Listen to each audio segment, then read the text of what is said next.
안녕하세요. 미국 주식하는 임겐입니다. 오늘 미국장 한번 보겠습니다. 구독과 좋아요 부탁해요. 오늘 시장은 페드의 기준금리 결정을 앞두고 노동시장이 여전히 뜨겁게 나타나면서 3대 지수는 하락으로 마감했습니다. 이로 인해 이날 다우는 0.24% 하락을 했고 S&P 500은 0.41% 하락을 했습니다. 그리고 나스닥은 이날 0.89% 하락 마감했는데요. 그리고 이날 시장은 장 초반만 해도 1% 이상 상승을 하면서 반등을 시도했지만 이후 노동부의 고용 지표가 나오면서 다시 하락을 하는 모습을 보였습니다. 이날 공개한 구인 이직 보고서를 보면 9월 채용 공고는 1072만 건의 집계가 됐고 이는 시장의 예상치인 985만 건을 상회하는 모습을 보여줬습니다. 더불어 전월 1028만 건 대비 44만 건이 증가되면서 여전히 노동시장은 뜨거운 것을 확인할 수 있었습니다. 그리고 실업자 한 명당 채용 공고 비율은 1.9건으로 전월 1.7건 대비 상승을 했고 노동시장이 1000만 건을 넘고 있다는 것은 구인자보다 구직자가 계속 우위에 있다는 해석이 나오면서 이날 시장은 1% 가까이 하락을 했는데요. 이렇게 역사적으로 매우 빡빡한 노동시장을 완화하고자 연준이 공격적 긴축을 통해 노력하고 있지만 9월 구인 건수는 급증을 했고 이로 인해 전례를 찾기 어려운 초간격 긴축이 현재 시장에서 먹혀들지 않고 있는 모습을 보여주고 있습니다. 이에 연준 통화정책에 민감한 미국 2년물 국채 금리는 이날 4.548%까지 올랐고 미국 10년물 국채 금리는 다소 하락을 하면서 4%대를 유지했습니다. 그리고 이날 발표한 ISM 제조업 구매 관리자 지수는 50.2로 나타났고 이는 시장의 예상치인 50을 웃도는 모습을 보여줬습니다. 그리고 이날은 장 마감 이후 AMD의 실적 발표가 있었는데요. AMD는 이번 실적 발표에서 주당 순이익이 67센트가 나왔고 이는 시장의 예상치인 68센트를 다소 하회하는 모습을 나타냈는데요. 더불어 매출 역시 시장의 예상보다 다소 낮게 나오면서 이번 실적 역시 어닝 미스가 나왔는데 기존 AMD가 실적 경고를 했던 것보다 실적이 나아지면서 현재 장외에서 4% 이상 상승을 하고 있습니다. AMD 차트를 보시며 이날 0.67% 하락을 하면서 현재 주가는 59불선에서 흐름을 이어가고 있는데요. 그리고 AMD는 작년 11월 고점인 164불을 찍은 이후 지속적인 하락세를 보이면서 주가는 크게 내려왔었습니다.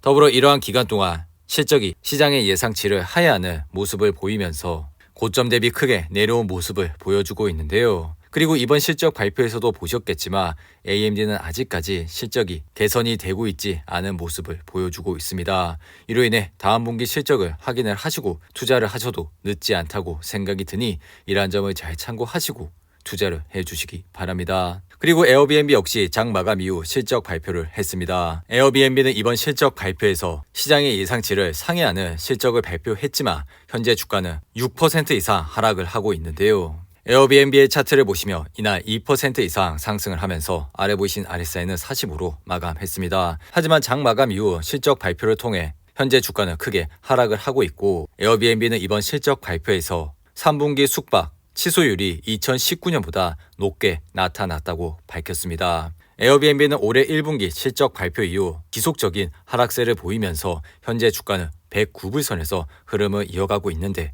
만약 내일 장에서도 이렇게 크게 하락을 하는 모습을 보이게 된다면 다음 분기 실적을 확인을 하시고 투자를 해도 늦지 않다고 생각이 듭니다. 그리고 이날 WTI 가격은 2% 이상 상승을 하면서 배럴당 88.57달러에 거래를 마쳤습니다. 이로 인해 이날 옥시덴탈의 주가는 1% 이상 상승을 하면서 아래 보이신 RSI는 66으로 마감했는데요. 옥시덴탈은 최근 57불을 찍은 이후 지속적인 상승을 하면서 현재 주가는 73불대까지 올라왔고 이는 지난 8월의 고점인 76불 코어까지 올라온 모습을 보여주고 있습니다. 하지만 항상 주가는 이렇게 올랐을 때 투자를 하시는 것보단 떨어졌을 때 분할로 관심을 가져주시라고 언급을 드렸고 옥시덴탈은 58불과 54불선에서 강력한 지지선이 있기 때문에 만약 주가가 이렇게 떨어지게 된다면 분할로 관심을 가져주시기 바랍니다. 그리고 이날 애플은 1.75% 하락을 하면서 아래 보이신 RSI는 52로 마감했습니다. 애플은 중국 정저우에 있는 아이폰 공장에서 노동자들의 대탈출이 시작되면서 아이폰 공급이 30% 이상 급감할 것이란 우려로 연일 하락세를 이어가고 있는데요. 이로 인해 현재 주가는 150불대에서 흐름을 이어가고 있습니다. 그리고 테슬라는 이날 강보합 상태로 마감을 하면서 아래 보이신 RSI는 44로 마감을 했는데요. 테슬라 역시 최근 198불에 하는 단기 저점을 찍은 이후 상승세를 보이면서 현재 주가는 227불 선에서 흐름을 이어가고 있죠. 그리고 시장은 FOMC 회의 발표가 하루 앞으로 다가온 가운데 시장은 이미 연준이 4연속 자이언트 스텝을 취할 것이라 예상을 하고 있죠. 그리고 연준이 75bp씩 4번 금리를 강력하게 올릴 것이라 생각을 하고 있기 때문에 이후 연준의 금리 전망에 시장은 더욱더 관심이 모아지고 있는데요. 이러한 상황에서 최악의 경우는 4연속 자이언트 스텝을 한 이후 연준이 5연속 자이언트 스텝으로 12월에도 금리가 급발진하면서 미국뿐만 아니라 전 세계적으로 큰 충격이 올 수도 있다는 가능성도 있습니다. 반대로 연준이 자이언트 스텝을 취한 후 베이비 스텝을 가도 시장은 잠깐이나마 크게 하락을 할 수도 있는데요. 일반적으로 25bp, 즉 베이비 스텝으로 가면 시장이 환호를 하며 급등을 예상할 수 있지만 다들 이렇게 생각을 한다면 시장은 또다시 반대로 갈 가능성이 있습니다. 그리고 시장은 베이비 스텝을 한 후보다 이제는 경기 침체를 기정사실화하면서 증시를 다시 악화시킬 수도 있는데요. 그러니 현재 시장은 자이언트 스텝 이후 파월의 적당한 비두기 발언이 필요해 보이며 이러한 발언은 내일 발표가 될 예정입니다. 그리고 이날 우버는 장전 실적 발표를 통해 시장의 기대치를 상회하는 결과를 나타냈고 이로 인해 이날 12% 이상 상승을 했습니다. 더불어 화이자 역시 이날 실적 발표를 통해 3% 이상 상승을 했고 예상보다 높은 실적을 발표하면서 좋은 흐름세를 이어갔는데요. 그리고 이날 펠로톤은 딕스 웹사이트에 제품이 게시가 되면서 이날 주가는 6% 이상 상승을 했습니다. 반면 아마존의 주가는 이날 5% 이상 하락을 했는데요.